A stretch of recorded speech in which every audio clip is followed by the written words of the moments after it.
So this year, empowering young voices is at the heart of what we do.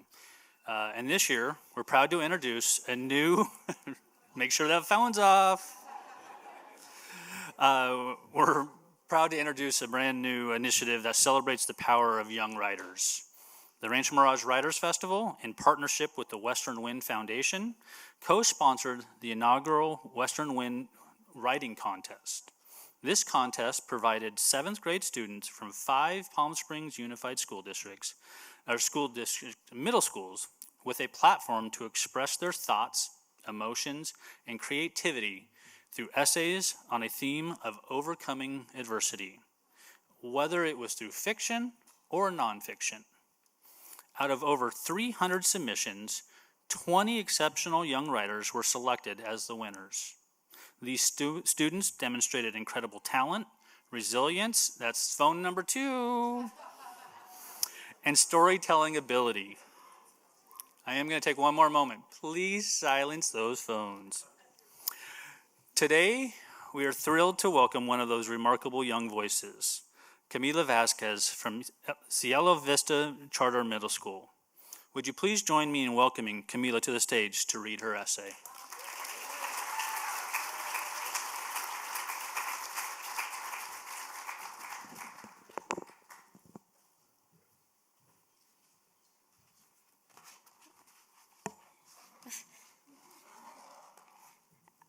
Thank you. My name is Camila Cavides Vasquez, and my story is called Ara.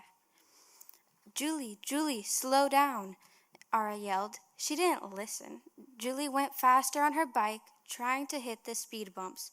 Come on, just do it, she yelled, while having her hands off of her bike. Okay, but promise to catch me if I fall, Ara yelled. I promise, just do it. Okay. Ara rode her bike as fast as she could towards the ice cream shop. Ara and Julie spent the time of their lives riding their bikes towards the ice cream shop. At the ice cream shop, they talked about what they wanted to do for their future. I want to be a doctor, Ara said. I want to be a food tester, Julie said jokingly. That's not a thing, Ara said. Yeah, it is, Julie protested. No, it's not, Ara annoyingly said. They went on about this for a very long time until they had to go home. On the way home, they talked about things they loved and the drama happening at their school. When they entered the home, they were greeted by their mother and the amazing smell of pasta. Their dad entered the room, tired from work with dark circles under his eyes.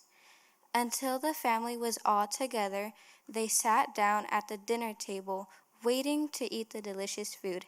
The family talked about news, grades, and work until it was time to go to bed. Ara had time opening her plastic water bottles, which was a problem as she was always thirsty at night and scared of the dark. So she always brought a water bottle with her. Each night she brought her water bottle, Julie had to open them each night. Hey, Julie, can you open my water bottle, please? Ara asked as she entered Julie's room. Yeah, all right, Julie mumbled as she opened the bottle. Hey, do you think I can borrow your necklace again for school tomorrow, please? Ara asked, but she knew that Julie would say no. Yeah, it's all right, and if you want, you can keep it, Julie said, handing Ara the necklace with a sad smile on her face. Really? Ara said with a happy smile. Yeah, as long as you remember that I love you. Julie said, tears in her eyes. I know that. But why are you so sad? Ara said, tilting her head. Well, when the time comes, I know that you might not feel like I love you, but I do. Julie said, I love you too. Julie went in for a hug, her breath shaking as she held her sister in her arms. As they parted ways, Julie looked as though she was crying. But Ara thought that her brain was messing with her. As Ara woke up to go to the restroom to get ready for school, she saw her sister on the floor.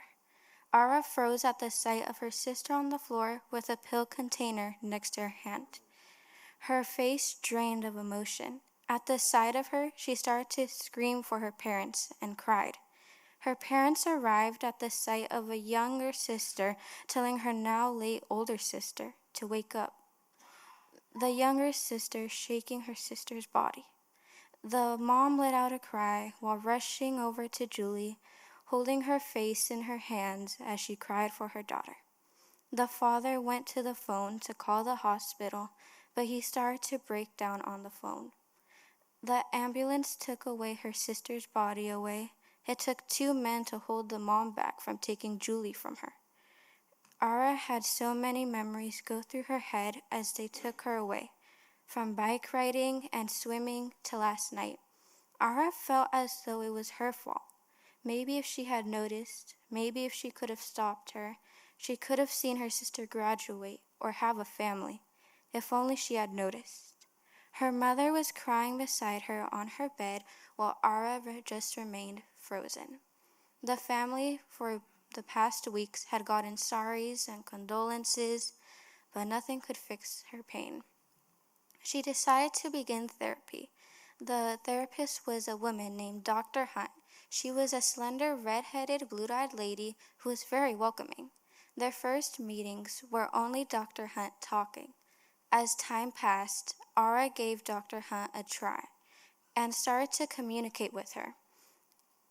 In those therapy sessions, Ara poured out her heart, expressing the guilt, grief, and confusion that had consumed her every moment. Dr. Hunt listened patiently, offering gentle advice and reassurance. Through their conversations, Ara began to unravel the complex emotions surrounding her sister's passing. As weeks turned into months, Ara gradually found solace in therapy. She learned to cope with her loss, understanding that she couldn't change the past, but could change her future. With Dr. Hunt's support, Ara embarked on a journey of self-discovery and rediscovering her sense of purpose and resilience. Despite the lingering pain, Ara had started to find moments of peace. She cherished memories with her sister, holding on to the laughter they shared and the bond they forged. Through therapy, Ara realized that her sister's love would always be a part of her, guiding her through life's challenge. As Ara continued her therapy lessons, she found herself opening up about her dreams and aspirations. With Dr. Hunt's encouragement, Ara pursued her passion for medicine, honoring her sister's memory by striving to make a difference in the world. In time, Ara emerged from the depths of despair, embracing life with renewed strength and determination. Though the ache of the lost remained, Ara carried her sister's spirit with her, finding comfort in knowledge that their bond transcends space and time. As Ara reflected further, she realized that therapy had been her lifeline, guiding her through the darkest of times and illuminating the path towards healing. With gratitude in her heart, Ara looked at the future with hope, knowing that her sister would always be by her side, watching her with love and pride. Thank you.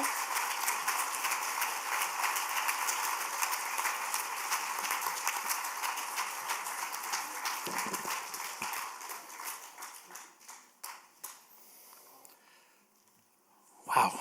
All right. Camila, your words and perspective matter. We are all honored to recognize your achievement. Can we please give Camila a well-deserved another round of applause?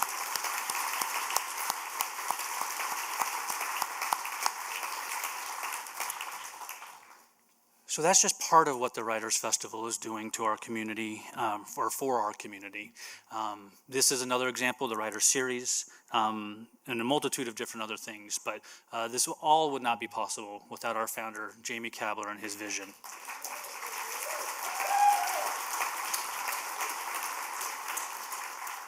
For the Writers Series and the 200 books and 10 different speakers throughout this year, we owe our gratitude to Jordan Snitzer for being the sponsor of the Writers Series. So please give a round of applause.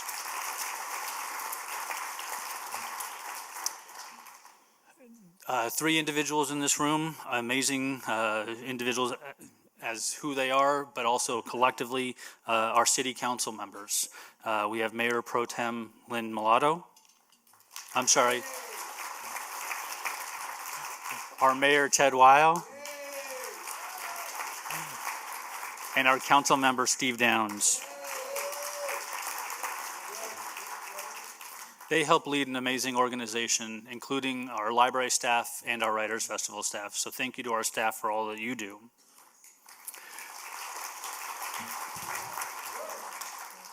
So one of the more exciting developments that this year is the introduction that we live stream the 2025 Rancho Mirage Writers Festival free of charge to the community. With minimal marketing and minimal notice, we had over 21,000 viewers over the 2.5 days.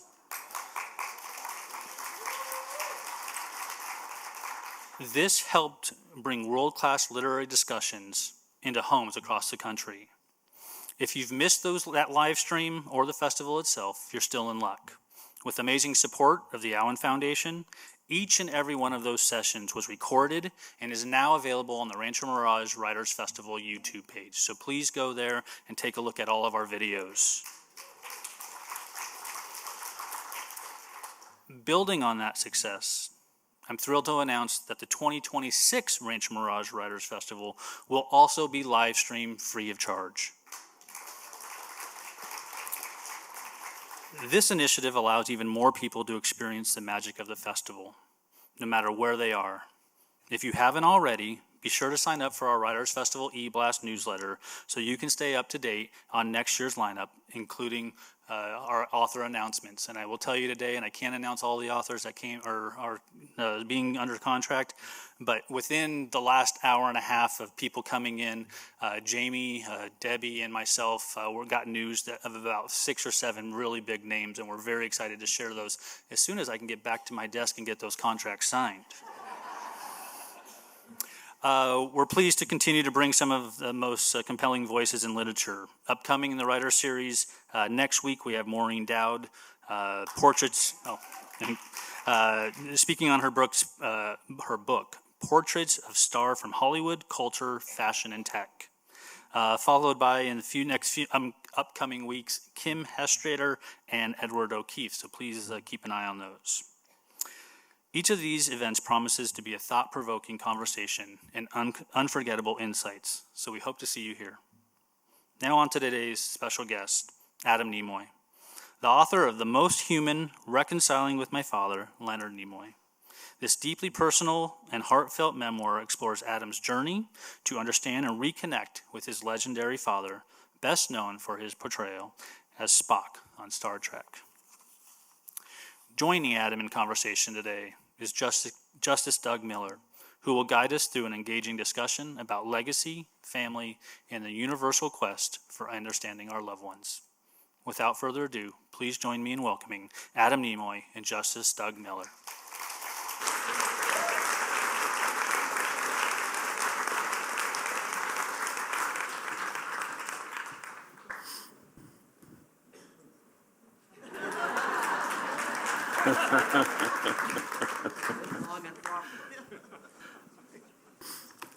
Good job. So good afternoon and welcome. I was going to say welcome to the desert, but maybe we're in Seattle. I just came from Seattle. The weather's quite similar. So I think I have to say right at the beginning that I assumed what this book was going to be about, and it turned out different. I thought we would come here and Scotty would beam us up to the Starship Enterprise and we'd have an adventure with Captain Kirk and Spock. But in reality, this was something almost much better because it's a very personal, it's a very candid journey of you, your family, and your father. And I loved it. You're a great writer and an excellent storyteller. And you should have been a trial lawyer, because that's what trial lawyers do. Thank you, Doug. Well, I was a lawyer, but the courtroom was never appealed to me. I was purely transactional, but then that only lasted 7 years. It was something I just was not fitted to do and wanted to do something more creative. So I'm just going to start right at the beginning. Why this book? Why did you feel compelled to write this book? Well, Doug, that's a big question. The fact of the matter is that, I've been in recovery for 21 years now, and I had been sharing on and off during that period the story of my relationship with my dad. My dad and I had a very tumultuous relationship. It was a weird combination of having extraordinary experiences being the son of Leonard Nimoy because of his tremendous success, coupled with periodic episodes of flat-out conflict, verbal warfare between my dad and I, which was exacerbated by the fact that I was a 30-year pothead and my dad was an admitted alcoholic. And I didn't know how to reconcile or deal with him. We didn't know how to deal with each other. We came from very different generations, different planets, I like to say. And it was only through 12-step recovery and the tools of recovery that I figured out a way to reconnect with my dad and to make an amends to him and to have a strong and loving relationship the last years of his life. And I had to overcome a lot to get to that point. And when I share this story at AA meetings and Al-Anon, I'm a double winner. Al-Anon is for people who have a family member who is a drug addict or alcoholic. When I share the story anonymously, they don't know that I'm related to Leonard Nimoy. They don't need to know. It really resonated with people. And oftentimes, if I would be leading a meeting, people would come up to me afterwards and say, I'm going to call my mother and my father because I'm inspired that maybe it is possible to reconnect with them by using the tools of recovery. And I just felt like it was resonating with people and that I should just do the deep dive and really share my story in more detail because it's a part of my recovery to be of service and to share my experience, strength, and hope.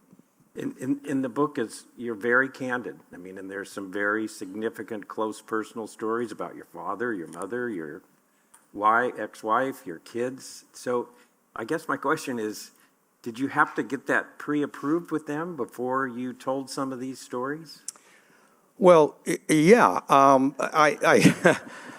There's a lot about my kids and my ex-wife in there and my sister. And it's like you can't send them a PDF and expect them to read it and look for themselves in there and then give you notes because they're just never going to look at it. I had to sit them all down and actually read the stuff to them. And, my sister was like, no, you can't put that in there. You have to take that out. Which was fine. And my son also had some editorial commentary. My ex-wife, interestingly enough, there's an episode in the book where we're separated and we have a little difference of opinion out in front of what used to be our home. I had moved out.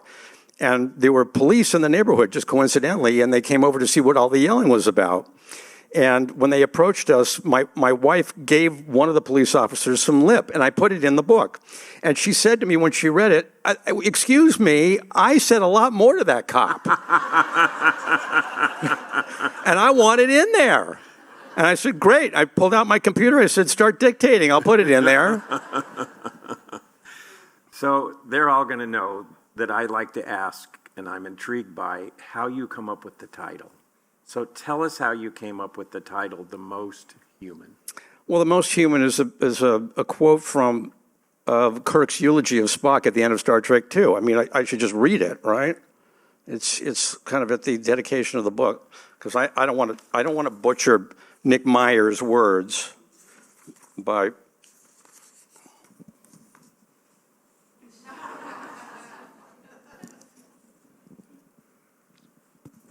Of my friend, I can only say this. Of all the souls I have encountered in my travels, his was the most human. Kirk's eulogy of Spock. And so, was that what you knew you were going to call the book? No, I mean, I had a bunch of different titles, and somebody at the publishing house was actually a Trekkie and said, how about this? And I was like, yeah, that's it. Thank you. So I think we should start at the beginning, and I think to understand you and your father's problems and reconciliation, you need to talk about his upbringing and his parents. Can you tell us a little bit about that? Yeah, well, my father was born in 1931, and his parents were Ukrainian immigrants. They considered themselves Russian, but they were from Zaslav, which is between Kyiv, the capital of Ukraine, and Lviv on the western border.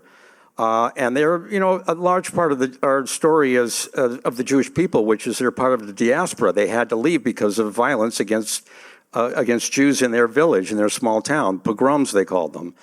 My father's uncle, my grandfather's brother, who was an accomplished violinist, was killed during a pogrom.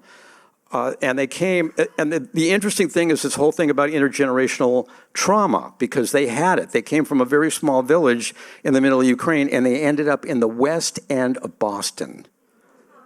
The West End is in downtown Boston. You can't get to the heart. They're right next to Beacon Hill. I mean, they're right in downtown Boston. And it was a culture shock for them, really, to try to figure out how to assimilate in this intense urban center. So my dad was born into that, and his whole upbringing, his objectives were really threefold. Number one, to generate money to help fill the family coffers. He was selling newspapers on the Boston Common in the dead of winter at age 10 years old. And after that, it was a number of odd jobs. Number two was to pursue his passion, which was acting. He was not a good student, unlike his older brother. And number three was to figure out a way to get the hell out of the West End, because it was a bubble. It was an immigrant neighborhood that was Irish, Italian, and Russian Jews. And he really wanted to figure out how to break out of that mold and assimilate himself into American society. And then he came to LA, and when he told his parents he wanted to be an actor, they were devastated. They wanted him to fulfill their idea of the American dream, which is to go to college and become a doctor or a lawyer, which I managed to do. But his older brother fulfilled that role by was a very excellent student, Uncle Mel. My dad had no interest in school. Mel went to Northeastern and to MIT and became a chemical engineer for Johnson & Johnson for 30 years. So he satisfied their desire, but they would not help my dad when he said he wanted to go to Hollywood and study acting and try to make his way in the business. So he came to LA with nothing at age 18. With nothing. And the hustle was on to support himself. And soon, that was in 1949, by 56, I came along. My sister was already there. He was supporting a family of four. And the hustle was on big time. And this is a guy who was just trying to survive by generating income, pursuing his passion for acting. My mother was really basically a single parent holding down the fort. So this is the problem. I mean, my dad and I were doomed from the start, because when I was 10 years old, I was born in sunny Southern California. When I was 10, Star Trek went on the air, and finally we started to, there was some money in our family. We were a real hand-to-mouth family. But, when I was a kid, I was watching 60s TV, reading Amazing Spider-Man comics, and listening to the Fab Four. I was a kid. I was being a kid. My dad had no connection to that. He had no understanding of that. So right away, we were going to be in trouble. So you describe him as a Renaissance man, even during that time period. What did you mean by that? Well, I mean, here's the thing. My dad, Renaissance man, he could do anything. He could do anything. He could build anything. He was a carpenter. He was just, he was an electrician. He was a painter.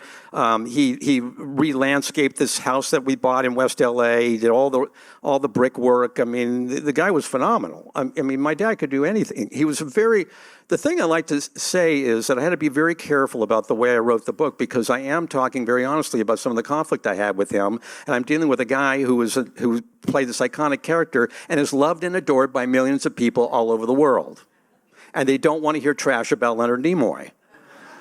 And I had to be very careful about the way I wrote these episodes that we had, where they were really unpleasant. And the way I tried to take the curse off is because I was always proud of him. I was always impressed by him. I was always inspired by him and what he had accomplished.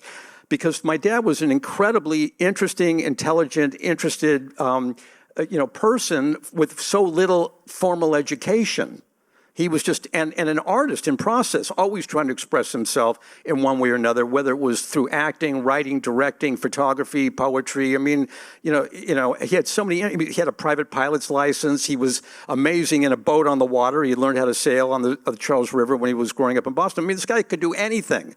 However, on the parenting front, he was challenged. So tell us about your mom, though, because there's kind of a contrast between your dad and your mom. Tell us about Sandy. Well, my mother was a very interesting person, a very colorful person, very colorful background. She was born in Cordova, Alaska, a small fishing village on the south coast of what was then the Alaskan Territory. Her parents came from Lithuania and Latvia. Her dad was looking for his fortune, and he made it to Alaska trying to make his way, and he found success there, weirdly enough, by opening up a dry cleaners in the middle of a fishing village.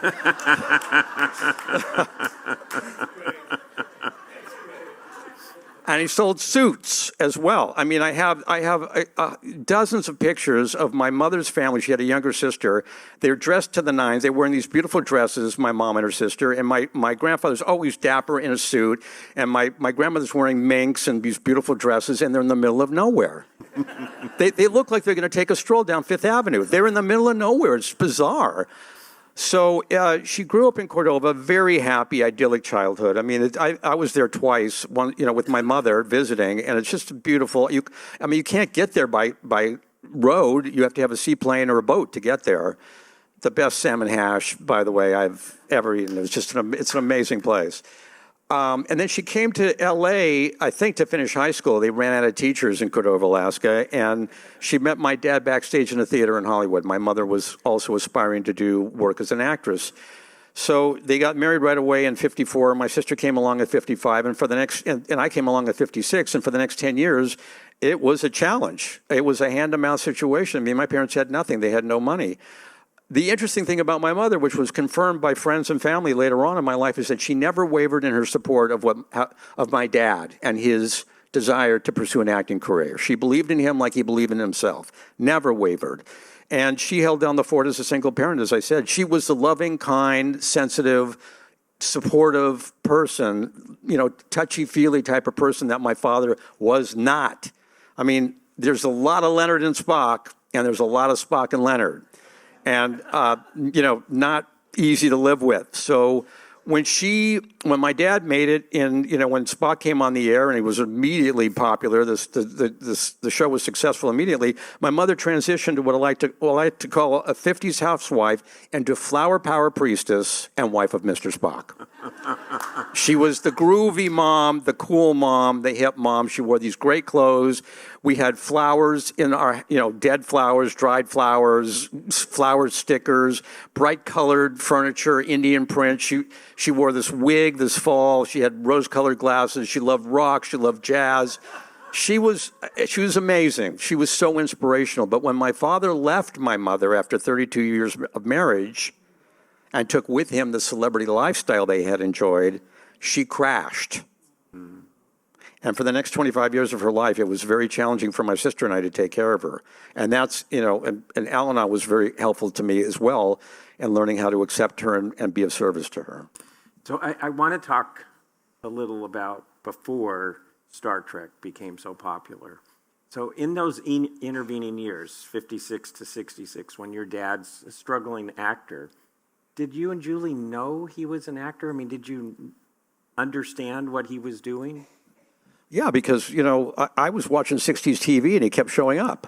I'd just be watching something like Outer Limits, which I loved. And there was this episode about this robot who's being put on trial for accidentally killing his creator. And the reporter covering this story is Leonard Nimoy. I was like, what? That's Dad. The other thing that I talk about in there is I was watching on a Saturday afternoon. It was a B movie. It was a crummy horror film, but we only had 3 channels back then. And I was watching this movie. It was called Attack of the Brain Eaters, I think it was called. A schlocky, film. And I'm sitting there watching it, and it turns out that the king of the Brain Eaters was my dad. He was disguised. He had makeup on, but the minute he spoke, it was like, oh my God, Mom, you've got to see this. It was just, so we knew. I mean, if you look at IMDb, he had been in dozens of roles before Star Trek came along, and we never knew when it was going to air. But I was really, I was proud of what he was doing. And, we knew he was pursuing an acting career, but we also knew that he was servicing fish tanks, driving a cab, sold refrigerators, worked in a pet store, servicing these gumball machines, managing an apartment building. I mean, we knew all this. This is why he was never around. So Spock, or Star Trek, comes out in September of 1966. And did you watch that first episode together as a family? Yeah, as I talk about this in the book, we had to go to a friend's house in Beverly Hills because we did not have a color TV. And in fact, we didn't get a color TV. That was September. We didn't get one until December. We got these 2 portable color TVs because my dad had done some ad for RCA, and we got them for free. That's the way Leonard worked. Yeah, it was a big event. It was a big night for us. It was a big breakthrough for my dad. He'd never been a continuing character, even in a series before. He says in an interview in the Spock doc that before Star Trek, he never had a job that lasted longer than 2 weeks. And every night on Thursday night, we'd sit in my parents' bedroom and watch Star Trek on their portable black and white TV until those color TVs arrived in December. So did you know then, right away, it was going to be as popular as it turned out to be? No, we had no idea. I mean, people were talking about it. It became apparent very quickly. And shortly after it started airing, there were all these fan magazines back, like that we have them now. And 16 magazine, which was extremely popular, we were all reading 16 magazine, published our home address as the mailing address for the fan mail. So, the mailman stopped coming. They just sent a truck every week with sacks of mail. That's when and the paparazzi, these guys started showing up at our house. We'd come home from school and there'd be photographers there. And, we were an obscure family one week. And the next week we were, I talk a lot about, I think maybe not in this book, but I had written about the fact that in 1965, my dad took my sister and I to see the Christmas parade on Hollywood Boulevard. All the stars, they sit in an open-air automobile and they drive down Hollywood Boulevard. And we got there late and we couldn't even see anything because it was so crowded. And we made a vow to each other that we would get there next year early and get a good seat. Well, the next year we were in the parade. So you tell a great story about after the show had come out and it had been immensely popular, that you tried to go to a carnival, I think, at St. Timothy's Church. Tell us about that. Yeah, St. Timothy's at Beverly Glen at Pico Boulevard. My dad and I, we tried to do these, he wanted to do these father-son things because he felt that was the proper role of a father to do, is take your son out and do something together. And it was always pretty awkward to be out with him. And then one time we tried this after Star Trek had gone on the air. And we went to St. Timothy's in West LA, not far from where we lived, and there was a carnival going on. And as soon as we got there, a couple of kids came up for autographs, and he signed off on them, and then they went away, and we thought that was it. That was not it. He was swarmed immediately, and finally he turned to me and said, "We got to get out of here." And that was the end of that. It was, a relief to me because I did not enjoy being alone with him. It was never knew what to say. He never knew what to say. It was very awkward being with him. And then after that, when we were out as a family, we used to go to the regular restaurants together and stuff. That was just not in the cards for us anymore. So you made the statement that there was a little bit of Leonard and Spock and a little bit of Spock and Leonard. Tell us what you mean by that. Well, it's a part of what my dad would tell me when I was transitioning out of the law profession, with all due respect. And because I wanted to direct TV, I really wanted to do something more creative. And my dad said to me early on, right away, he said, here's the point. You've got to find some personal connection to the story you're telling or the character you're playing. You must find some personal involvement, something that grabs you on your own level.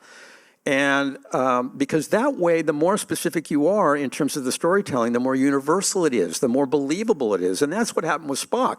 I mean, Spock is great because Spock is Leonard's story. Spock is Leonard's story. Spock is, he's on the bridge of the Enterprise, and it's a multi-ethnic, multi-racial cast. There's only one alien on that bridge, and that's Spock. And my dad's whole objective as a young man growing up as a teenager in Boston was to find a way to get the hell out of the West End, to integrate himself with American society and give the best that he had to offer as an artist. That's Spock. Spock's whole objective, in my dad's mind, was to find a way to integrate himself with his human counterparts and to give the best that he had to give to the crew. That's what made it personal. That's what made it real. The more specific you are in your art, the more it resonates with people in general. It's a weird combination, and this is something I learned very early on. And this is why people identify with Spock, because Spock was the outsider, the outcast, the one for us geeks, weirdos, nerds, and social misfits. Me. It resonated with us because it was it validated our feelings. So the problem was that I had a dad who was very introverted, very, introspective, very reserved, very cool to begin with. And then he was always saying in interviews, well, I had trouble getting in and out of character. So not only do I have Leonard to live with, now I got Spock to live with. And it just, as a kid growing up in the formative years, it was just really difficult. You have a great story in there about your father coming home, and he would come home late in the evenings, want to get prepared for the next day, and your mother would help him with his lines. Is that true? Yeah, I mean, I can still hear it in my mind's eye because they did it every night. It's like it's in the hard drive. We all have that, memories and things that we can hear our parents. I still hear my dad, and telling me stuff in my mind. And at night, every night, my dad would come home. He would eat his dinner. He would get into bed, and my mother would run lines with him. And she would be reading Kirk, McCoy, whoever, and it was so. And my dad he was not in character, but he was so tired, but he would just say the dialogue so that he was ready for the next day. Did you ever visit the set? Right here. This is it. First Trekkie, folks, right here. First cosplay, right here. This is July 1966. This is 6 weeks before the series even aired. And I was visiting the set that summer, and, they were always, the whole point was to try to get Leonard to break character and, laugh, right? So, and Bill Shatner was always doing stuff like stealing his bike. I mean, they had this whole thing about the race to the commissary to get to lunch. They're starving by the time, they called lunch at 1 o'clock, I think, because they started at, 7. The call time was at 7 a.m. So Bill would always hide the bike. See if Leonard could find his bike on, today, because you wanted to ride down there to the commissary as quickly as possible. You'd have to wait in line. Well, they were rehearsing this scene. Kirk is on the Planet of the Week, and Spock is sitting in the captain's chair. Next thing I know, the assistant director comes and grabs me and says, "Come on, we're going to the makeup trailer." And I sat in my dad's makeup chair, and Fred Phillips, who created Spock's makeup. He was a great, interesting guy, a real artiste. He sat me in the chair. He cut off my hair. He shaved my eyebrows, which never fully recovered, by the way. And then he did the eye pencil, and he glued on a pair of my dad's ears. You can see they don't quite fit. And then while they were shooting the scene, they had me in the turbo lift. I mean, it's one of those things, again, in the hard drive where I can still see myself standing in that turbo lift waiting for those doors to open. And then I came out and went over to my dad and gave him a kiss and said, "Hi, Daddy." And my dad was like, and everybody's laughing, on the crew behind the scenes. And Leonard's like, okay, yeah, you got me. And then we broke for lunch and had these pictures taken. It was... look, it was great. It was great being on the set with my dad, but I stayed the hell away from him because he was, it was like, don't bother me. Because he's in character and he's thinking about his dialogue. And I was, I was 10, so I knew enough to, let him stay in his Spock bag, we used to say. That was hip talk back in the 60s. So I want to ask one more Trekkie question, and then we're going to talk some serious issues that went on with you and your dad. But tell us about how the Vulcan hand sign originated and whose idea it was. Well, I mean, this, right? Live long and prosper. This came from, my dad got this idea from growing up in the West End of Boston with Orthodox Jewish parents. He was going to shul, and during the high holy days, the holiest day of the Jewish year, the priests put on they take their tallit and they stand up in front of the congregation, and with their hands like this, they bless the congregation. It's a priestly blessing. Well, it stands for the Hebrew letter Shin. It forms the Shin, and the Shin stands for Shaddai, the Almighty, one of the many names we have for God. And when it came to this episode, Amok Time, and my dad was on the planet Vulcan and greeting the matriarch of the planet, he just felt like that he should do something other than, you don't shake hands, and instead of bowing or saluting, this is what he came up with, and the director was fine with it, and now everybody's doing it. It's great. It's a great, because it's like a gesture of goodwill, towards one another, and I think that's why it's resonated to this day. So I didn't think about this until just now, but When you were out in public and someone finds out who you are, or you're at Comic-Con talking about your book or something about Star Trek, and they give that salute to you, how does that make you feel? Well, I mean, I love it. I mean, it's like, look, I've been on this book tour since June, and I'm just basking in the afterglow of this goodwill that Leonard has created. It's not just live long and prosper. I mean, you know, which is wonderful. It's just that people are so affected, so impacted by the life of Leonard Nimoy and the character of Mr. Spock. And, you know, my dad's been gone for 10 years now, but he's still very much on people's minds. And, you know, it's a weird thing about trying to create my own identity as a writer, as a filmmaker, you know, initially as an attorney, to try to find out who I am and be okay at the same time with reveling in this afterglow and meeting people. I mean, a lot of people at the conventions are just happy to shake my hands because they feel like they're touching some Leonard DNA, you know? I mean, as kooky and crazy as it is, but if it gives people joy and a sense of good feeling and goodwill, I'm all for it. I'm particularly in the world we live in. This is a challenging planet Earth, you know, for a lot of reasons. And, you know, I'm happy to continue the legacy and be an ambassador of that goodwill. It is pretty amazing what happened with that show and the legacy of it, because in preparing for this, I put in Spock's ears in Google. And of course, you can find and buy them all over the place, primarily on Amazon. But what I didn't know is that there's actually a disease of the ear that's called Spock's ear. I don't know if you knew that, but it's a part of the earlobe that actually... As Johnny Carson would say, I did not know that. Well, anyway, look it up. There is actually a disease of the ear. So I think we forget that the original Star Trek was only on for 3 years, 66 to 69, and then it was canceled. I didn't remember this either, but your dad had the starring role in Mission Impossible for 2 years after Star Trek. So in 1971, your dad decides not to do a third season in Mission Impossible, and he doesn't get a job right away. You're now in your teenage years, and he's home. He's been gone for 5 or 6 years, almost every day and every weekend. So how did that impact you and your family?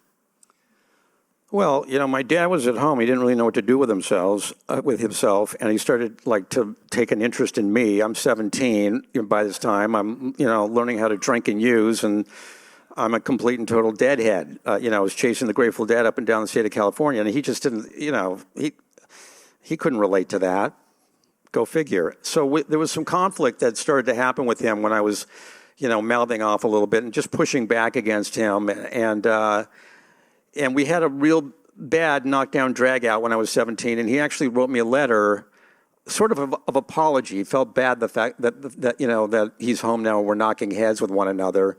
I mean, it's sort of the job of a teenager, I think, to push the limits a little bit, you know, but it was just, we didn't have any tools to really figure out how to deal with conflict or difference of opinion.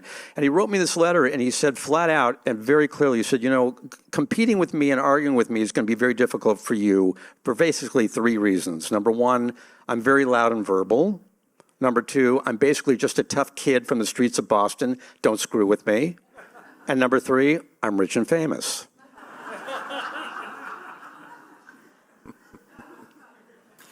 And you had you didn't have physical fights, but you had some pretty toe-to-toe arguments. One was about the Beatles, of all things. Yeah. Tell us about some of those, because they kind of help frame what this book, in a sense, is about. You know, it's complicated. I'm trying to figure out the best way to present this. It's just that I just didn't measure up in a lot of ways for him. I just didn't. A lot of it had to do with the fact that he struggled to get to where he was. You know, he earned every dollar, you know, that he earned. You know, it's interesting that tomorrow I'm going to give the eulogy for Bernie Francis. Bernie Francis was my dad's business manager for almost 50 years. And, my dad would say the Star Trek money was great, but it was Bernie Francis who really brought home the bacon. Bernie invested all that money in California real estate in the 70s when it was still affordable.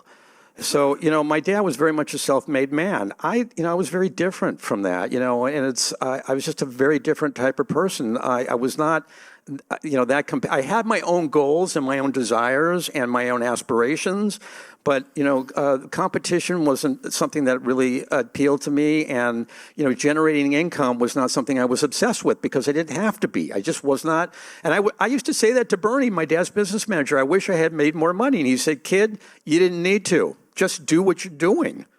But my dad had trouble with that. I mean, the measure of a man for him was how successful he was. And he was never, here's the problem, it's this intergenerational trauma, because his parents, despite my dad's phenomenal success, his parents never really gave him the approval that he wanted and needed.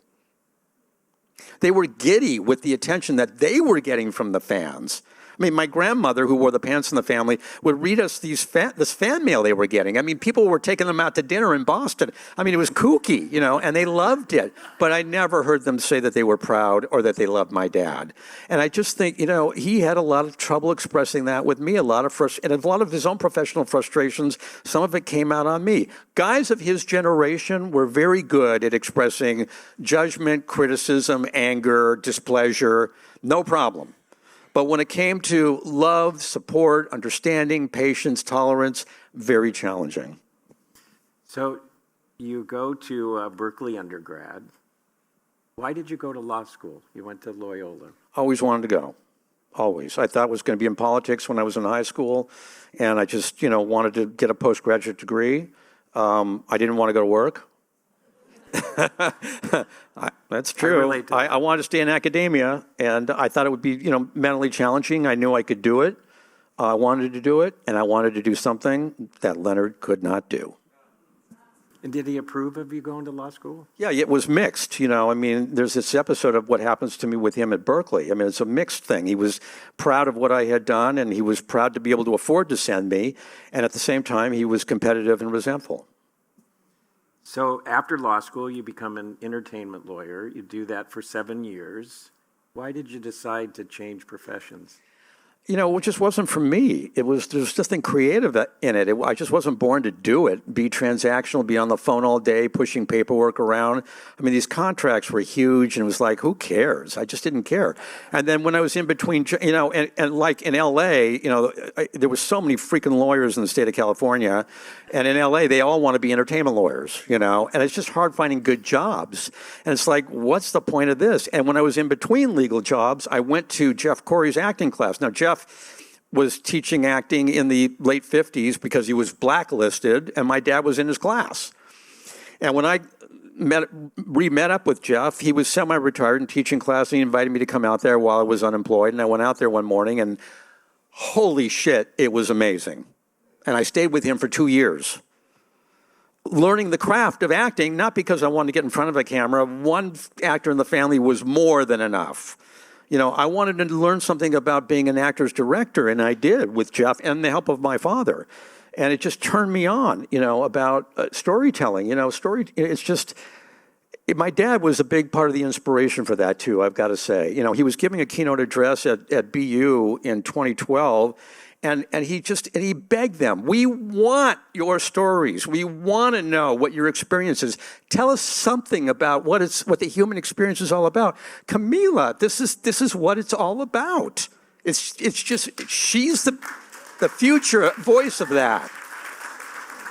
This is what it's all about, because her experience that she's shedding in her story sheds light on our experience. It gives meaning. It gives dimension to our lives. And that's what storytelling was that I learned in Jeff's class, and that's what I learned from my dad to prepare me to go into the directing business. So you go to law school, you work 7 years in entertainment law, you become a director and a successful director. You get married, you have 2 kids, Jonah and Maddie. Are you an addict during this entire time? Yeah, I mean, I was just smoking pot to cope and to self-medicate, much like Leonard used alcohol. So there's a great line you're told, and I've forgotten now who told you this, but the quote is, they don't complain, this person's talking to you. Yeah, my agent. They don't complain about the work, just your attitude. How did that impact you? Well, I mean, my agent was famous for calling me up and saying, shut the hell up and do the work.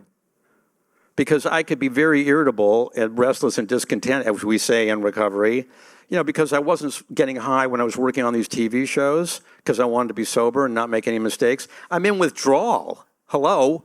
I mean, it takes 90 days to get THC out of your system, and I'm just like irritable all the time. So when I get there at 6:30 in the morning and a producer or somebody wants to screw with me, I'm gonna give it right back to them. Well, we don't do that in TV land as a director. You don't do that because you don't get asked back. And I shot myself in the foot repeatedly. And I had a very good agent. They got me a lot of work, and I was doing a lot of good work. I was. But, there's a lot of bullshit in the industry. Have you guys ever heard that? There's a lot of it. I mean, a lot of people fail upwards in the entertainment industry. That's what my dad used to say. It's not, my dad would say, it's not a brotherhood. It's not, it's not a loving profession. My dad said to me right out, he said, when you're in trouble on the set, don't look to a producer to give you any help. They're not going to give you a life raft. They're going to throw you an anchor. They love to see you fail. So, and I did. I mean, because of my addiction problem, my career waned very quickly, and it was over after about 9 or 10 seasons. So tell us about the first AA meeting you went to. You actually went with your dad, who'd been an alcoholic and now was sober, on his second meeting. But tell us about that AA meeting you went to. Well, it infuriated me because I heard the 12 steps for the first time, and when they got to step 9, became willing to make amends to such people whenever possible, except when to do so would injure them or others. I was just freaking angry at my father, who was sitting next to me, because he had never made an amends to me. So when did you realize you had a problem? Well, I knew that. I mean, I realized that because my kids, I was in a marriage that wasn't really doing well, and I was just kind of smoking my way through it, and my career was ending in Hollywood, and, I was just trying to survive my marriage, really. I mean, I just didn't want to do anything about it because I had these 2 little kids, and they were so freaking cute, Maddie and Joan. I just didn't want to leave, but it got to a point where they were old enough, when they were 12 and 14, to know that there was something wrong with me. And that's when I thought, okay, I think it's up. My time has come.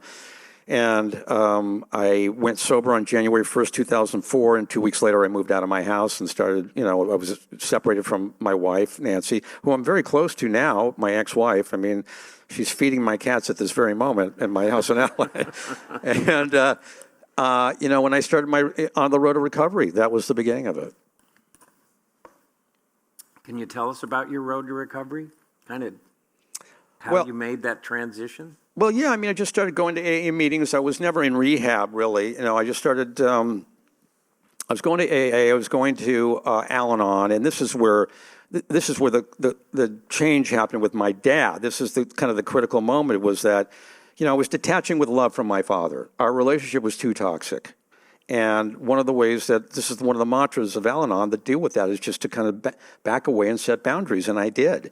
The love part was I always showed up for him, whether it was photography exhibit or screenings or premieres, or we were at the Griffith Park Observatory opening of the Leonard Nimoy Event Horizon Theater. I mean, I went to all these things for him, and I was not always welcome by him because he was angry with me, in large part because I had pulled away from him. For him, having negative engagement was better than being estranged from me.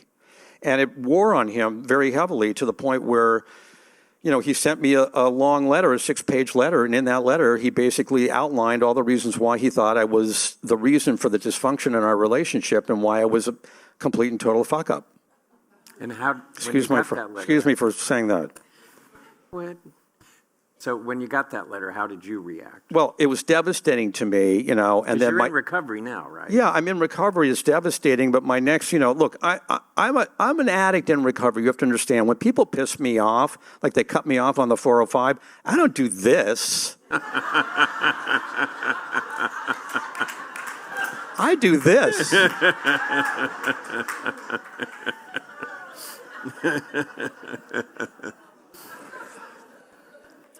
The fact is, we have mantras in recovery, because I'm responsible for my second thought and the first action that follows from that thought. I heard that from a woman in AA during COVID when I was on a Zoom meeting. I'm responsible for my second thought And the first action that flows from that thought. My first thought, she said, when people piss me off, is always F you. To get to that thought, we have a lot of sayings in recovery, like count to 10, count to 20, restrain a pen and tongue, let go and let God, contrary action, and my all-time favorite, don't just do something, sit there. Because it's an attempt to get a grip on our brain and calm down before our mouth starts moving and our fingers start typing. And my dad was throwing down the gauntlet by sending me that letter. By the way, 90% of that letter was correct. He was right about me. You know why? I'm as human as he is, and I made a lot of mistakes. So I shared about the fact that I didn't react to it, and I let him let it go, let him get it off his chest, and I prayed that we would have a good relationship someday. And all my brothers and sisters were supportive of me. I shared this anonymously in recovery. And they were all saying, this is, practicing these principles in all your affairs. That's step 12. You're living a life in recovery. But my friend Chris Kelton, who had 10 years more recovery than I did, Chris, who was a friend of mine in high school and taught me everything I needed to know about drinking and using. And who your dad didn't like. Chris, whom my dad loathed. Chris said, not good enough. This is great. You need to take this letter, go to your dad, and make an amends. Steps 8 and 9. And did you do that? Well, first I was like, are you freaking out of your mind? There's no way I'm going to do that. Why would I do that? Complete capitulation to him. I'm not going to give him an amends. He never made one to me. And that's when Chris said the amends is not for him. It's for you. It's for you. Because my inclination, my dad used to say, I've got your number. That's what he used to say to me. And that was the 6-page letter. And my response after I calmed down reading it was, Leonard, I've got your number. I got 10 pages of material. Wait for it. It's coming. But I didn't do it because I'm in recovery. And I had my own resentments against my dad. And Chris was very clear. He said, you got a choice. You can be right about your father and all the stuff that he pulled on you through the years. You're right. You're right about it. You can be, that's okay. Or you can be happy. But if you want to be happy, you need to make an amends to him for everything in that letter and let go of your own resentment towards your dad and get on with your life. And did it work? Yeah, my dad really enjoyed the experience. When I was making the amends to him in his big house in Bel Air, I went up there and I was like, I wasn't feeling it. We fake it till we make it. We say in AA. I mean, we had all these saying. When I got into AA and I said, what is this nonsense? Count to 10, count to 20, let go and let God and all this stuff. It doesn't make any sense. Fake it till you make it. What does that mean? Well, it meant that take the direction and do what Chris told me to do, and the feeling will come along for the ride sooner or later, or you pray it comes along for the ride. So I wasn't really feeling it, but I did do it. And my dad enjoyed the experience so much so that when he was seeing me out the door after it was all over, he invited me to Shabbat dinner the following Friday night. And after that, everything changed.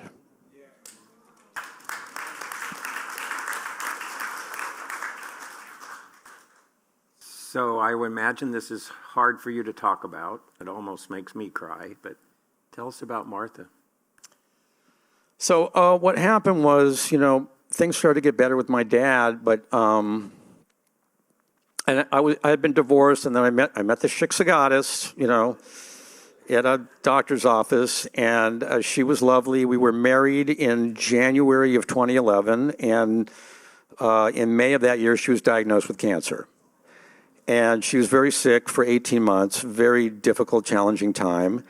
And my dad was just my go-to guy. By then, his priority was family. Everything had turned around for him. He was semi-retired, and he cared, and he was interested, and he was there for me. And I could call him up at any moment to tell him all the stuff that was going down with Martha, and he just kept showing up for me. He was bringing me food. I was taking care of her, it's really rough on the caregiver who have to take care of people who are dying from cancer. And he would show up every Friday with a huge care package of food for the week for me.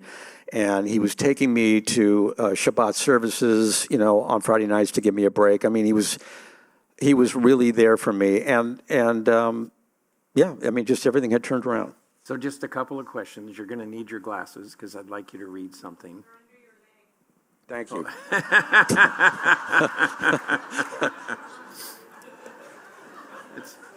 It's an interactive. At least I'm not sitting on them. So if you could read these two paragraphs here, and maybe if I could just set it up, you've been to the doctor's talked to both of you and kind of told you what's going on. Turns out he's a friend of yours, and after you leave and you're alone, you call him on the phone. And here's what... And you want me to read the part Yes. with the doctor's phone conversation as well? Yeah, okay. There to there. Okay. So I'm on the phone with the doctor, and I know this guy because he happened to be a soccer dad.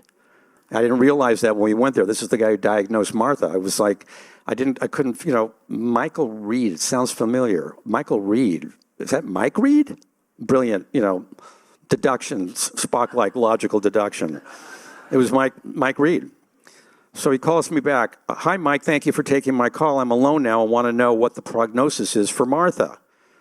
Well, we have to see how she responds to treatment. No, Mike, you said that before, and we heard the same thing from the oncologist and the radiologist. I want to know what you really think. He hesitated.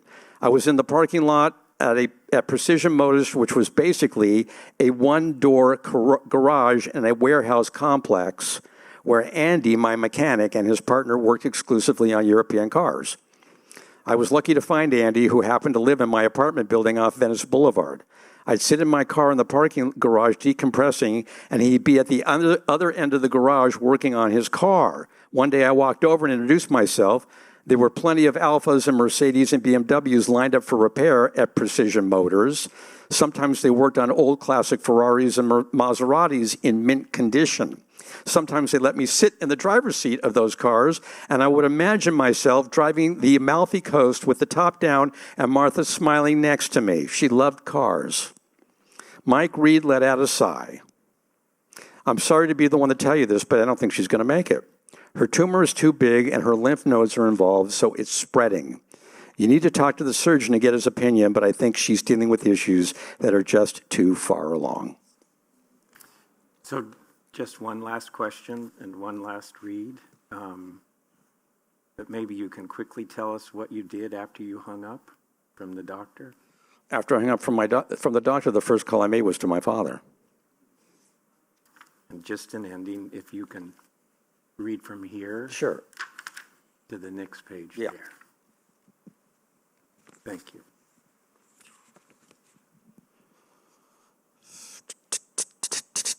And slowly but surely, my dad and I began to rebuild our relationship, so much so that 3 years later, in 2011, when I was sitting in my car in the parking lot, having just gotten the news, the first call I made was to my father. Dad, we're screwed. She's not going to make it, I said. How do you know? He asked. I just talked to the doctor. Oh, Adam, I'm so sorry, he said. Does Martha know? No, and she doesn't want to. She thinks she can beat this. But the doctor's now saying the cancer has spread too far. Where are you? He said. I'll come to you. No, that's okay, I said.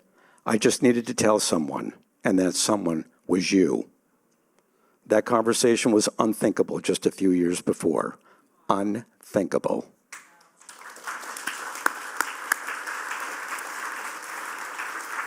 Thank you, thank you. The book is fabulous. Can I just say in conclusion, sure, that the thing is about my dad, and I started studying Torah with the rabbi at Beit T'Shuvah Residential Addiction Treatment Center that my dad introduced me to, and I'm a board member there, and I've been with them for years.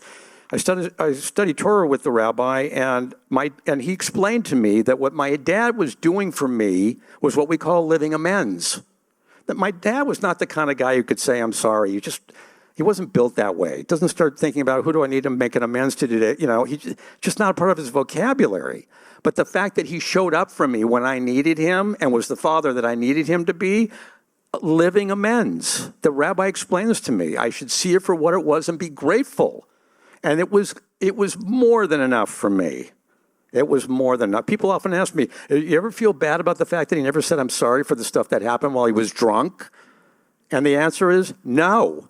This was more than I could have asked for. Thank you. Thank you.